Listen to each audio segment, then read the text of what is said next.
que reciban una bendición divina para este día y la semana que comienza. Bienvenidos a esta nueva inmersión profunda. Hola, qué gusto estar aquí de nuevo para analizar todo esto. Y, hoy tenemos un tema que, la verdad, me vuela la cabeza. Porque cuando uno piensa en biografías de la antigüedad, la mente proyecta casi automáticamente una imagen muy específica. Sí, te imaginas monjes en silencio, bibliotecas polvorientas. Exacto. Pergaminos pesados y, seamos honestos, textos súper densos con genealogías que duran páginas enteras. Claro, se espera una solemnidad absoluta. Totalmente. Un ritmo súper pausado que está diseñado para establecer la grandeza de la figura histórica, desde el primer párrafo. Pero luego, abres el Evangelio de Marcos y esa imagen sale volando por la ventana. Es un choque total de expectativas. Hoy, nuestro análisis se sumerge en las introducciones a este texto basándonos en dos fuentes fascinantes: la Biblia de Estudio Holman y la Biblia de Estudio NAA. Y la misión aquí es descubrir cómo este documento antiguo rompe absolutamente todas las reglas literarias de su época. ¿Y cómo fue moldeado bajo circunstancias bastante extremas? Bueno, vamos a desempacar esto. Porque para entender realmente la magnitud de este texto, primero hay que observar la mecánica de cómo está escrito. Desafía por completo lo que cualquier lector, del siglo I o del actual, esperaría de una biografía. Esa ruptura de expectativas es fundamental. Las convenciones de las biografías antiguas, que en el mundo grecorromano se conocían como bios, exigían un formato muy, muy rígido. Tenían sus reglas, digamos. Exactamente. Se esperaba comenzar con el linaje de la persona, los presagios divinos de su nacimiento, una descripción de su educación. Era una arquitectura diseñada para construir el estatus del protagonista paso a paso. Claro, como para justificar por qué es importante. Ajá. Sin embargo, las fuentes que estamos analizando hoy destacan que Marcos ignora todo esto. La fuente NEE utiliza un término muy preciso. Lo describe como un documental en forma de drama. ¡Wow! Un documental. Sí, porque no hay descripciones sobre la apariencia física de Jesús, no hay una historia de origen majestuosa, omite por completo el nacimiento virginal, el linaje del rey David y, cualquier anécdota de sus primeros 30 años. Es decir, la clásica escena del héroe creciendo y descubriendo su poder queda totalmente eliminada. Por completo. Y el texto arranca y ¡boom! De repente el protagonista ya es un adulto siendo bautizado. El ministerio público comienza sin ningún tipo de preámbulo. Y el autor prefiere utilizar lo que las fuentes describen como recortes de acción o clips rápidos. Es una colección de escenas muy representativas.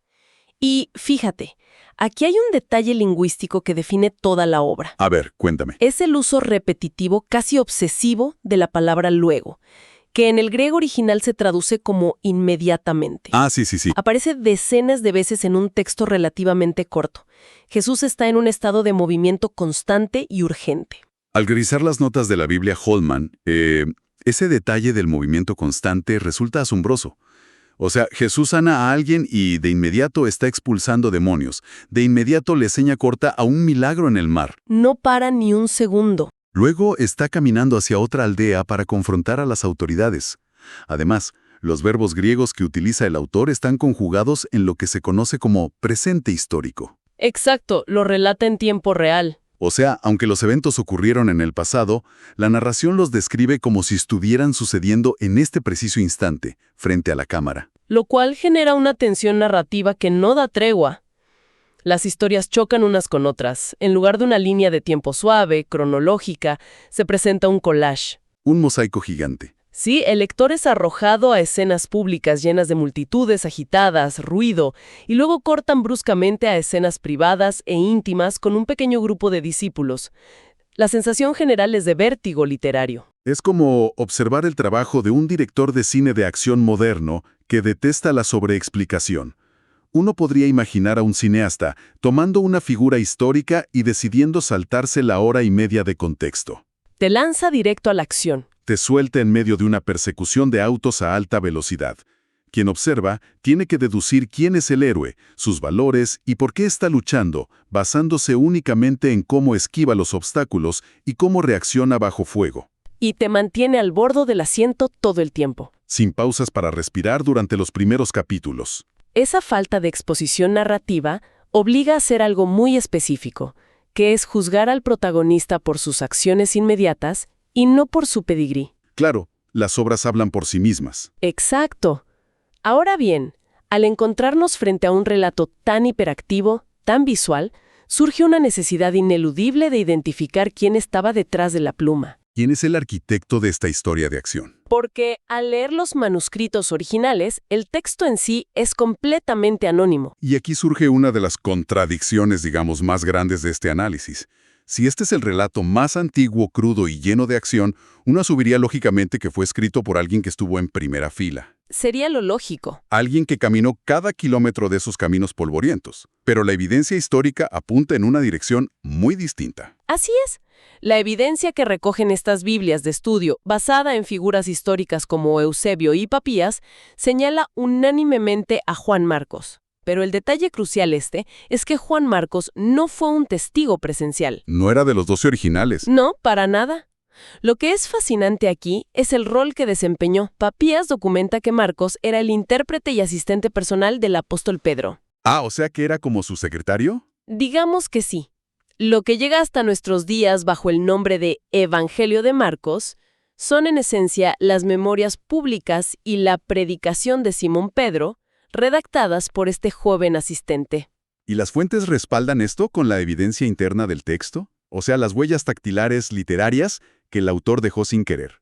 Según la fuente NA, el relato contiene detalles tan vívidos sobre Pedro que solo él mismo podría haberlos recordado. Son anécdotas muy personales. Pero hay un elemento que resulta asombroso, y es que el relato resalta de manera casi desproporcionada los fracasos, los tropiezos y la falta de fe de Pedro. Sí, no lo hace quedar muy bien. Omite por completo los momentos de gloria que otros textos como Mateo o Lucas sí incluyen. O sea, Pedro no menciona cuando caminó sobre el agua ni los grandes elogios que recibió. Prefiere registrar sus peores momentos, incluyendo la negación. Es un nivel de vulnerabilidad que redefine el liderazgo en la antigüedad. Imagínate, un líder romano o un general jamás permitiría que sus memorias oficiales destacaran su cobardía. Nunca, lo editarían enseguida. Exacto, pero Pedro no busca pulir un legado personal, busca subrayar la dificultad humana de comprender quién era Jesús. Y luego, por supuesto, está el perfil del propio redactor, Juan Marcos. Que añade una capa de complejidad enorme. Sí, su historia personal es fascinante. Provenía de Jerusalén, era primo de Bernabé, y su madre era una mujer acomodada en cuya casa se reunía la iglesia primitiva. Pero hay que ser justos con el historial de Juan Marcos, porque no siempre fue un pilar inquebrantable de la fe. De hecho, su currículum tiene manchas fuertes. Totalmente. Durante el primer viaje misionero junto a Pablo y Bernabé, cuando llegaron a Panfilia y las cosas se pusieron difíciles, Marcos simplemente desertó. Los abandonó. Sí, abandonó la misión y regresó a la comodidad de Jerusalén. Fue una ruptura tan severa que, años más tarde, Pablo se negó rotundamente a llevarlo en otra expedición. Prefirió separarse de Bernabé antes que confiar en él. Imagínate el nivel de desconfianza. Sin embargo, hay un arco de redención documentado. Al final de la vida de Pablo, estando encarcelado, pide que le lleven a Marcos afirmando que le es muy útil. Hubo una reconciliación ahí. Sí, y Pedro en sus cartas se refiere a él con profundo afecto, llamándolo mi hijo. Además, hay un detalle interno fascinante en el huerto de Getsemaní. El del joven de la sábana. Ese mero. El texto menciona a un joven misterioso que seguía la escena envuelto solo en una sábana, y cuando los guardias intentan atraparlo, deja la tela y huye desnudo en la oscuridad. Gran parte de la erudición considera que este es el cameo literario del propio Marcos. Su firma secreta en la historia. Esa imagen de la huida en la oscuridad es tan humana y tan caótica. Pero, me obliga a plantear un desafío importante. A ver, dime. Si Juan Marcos era un joven asistente, alguien que desertó en su primera misión importante, que huyó cuando las cosas se pusieron tensas y que ni siquiera fue un discípulo original, ¿cómo es posible que un escrito con su nombre obtuviera la autoridad para ser validado por la iglesia primitiva? Es una excelente pregunta.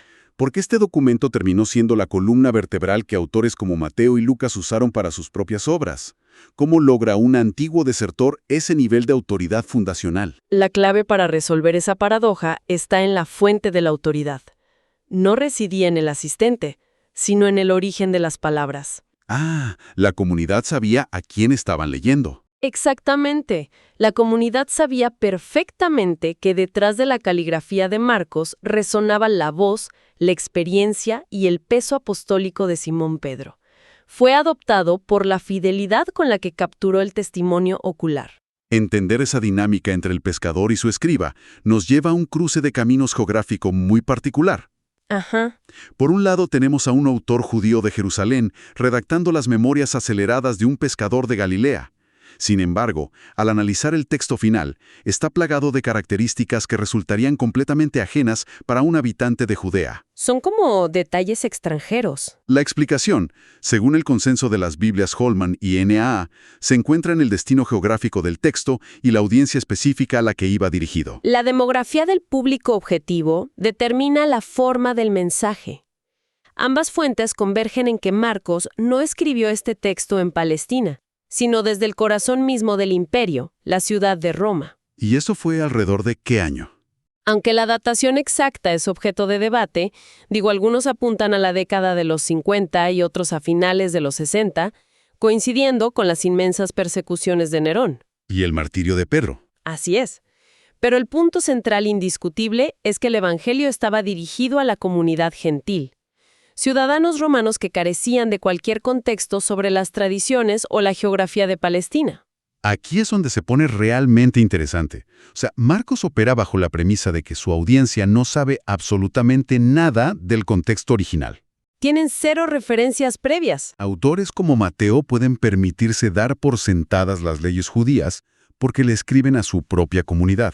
Pero Marcos tiene que detener constantemente el ritmo frenético de su película de acción para explicar conceptos básicos. Sí, tiene que hacer pausas didácticas. Se ve obligado a detallar meticulosamente los ritos de purificación y el lavado ceremonial de manos antes de comer, porque para un romano eso no tenía ningún sentido religioso. Y fíjate que el nivel de adaptación cultural va mucho más allá de simples traducciones. Se observa una abundancia de latinismos en el griego de Marcos. Como palabras prestadas del latín, digamos. Exacto. En lugar de utilizar los términos griegos convencionales para el comercio o la milicia, elige equivalentes romanos que resonarían en las calles de la capital, términos como centurión, legión, denario o pretorio. Claro, lenguaje del día a día del imperio. Además, rara vez cita profecías del Antiguo Testamento sabiendo que un ciudadano romano no tendría familiaridad con ellas. Y hay una pista histórica brillante en el relato de la crucifixión. A ver. Padre de Alejandro y Rufo. Ese detalle siempre me pareció fuera de lugar. O sea, ¿por qué detenerse a mencionar los nombres de los hijos de un personaje que apenas aparece unos segundos en la historia? Porque para los lectores en Roma, Alejandro y Rufo no eran personajes secundarios de un cuento lejano. Marcos asume que su audiencia conoce a estos dos hombres. Ah, eran miembros de la comunidad local. Exactamente. Es una forma de decir, miren, esta historia no es un mito en una provincia oscura. El hombre que cargó el madero es el padre de quienes probablemente se sientan junto a ustedes en las reuniones. ¡Wow!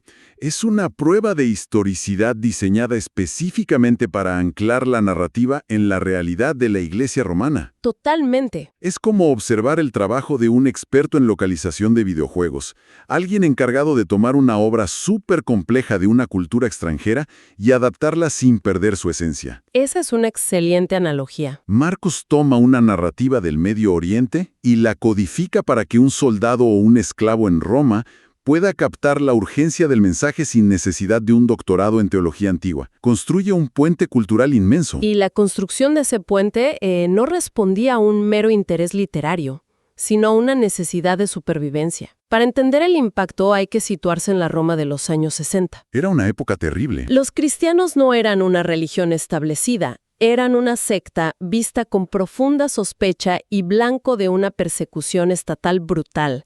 Nerón los usó como chivos expiatorios para los incendios de la ciudad. El olor a humo, literal y figurado, estaba en el aire. Leer este texto, sabiendo que la audiencia sentía el peso letal del Imperio Romano sobre sus hombros, hace que las acciones del relato adquieran un tono de resistencia y de peligro inminente. Entonces, ¿qué significa todo esto para la estructura interna de la obra?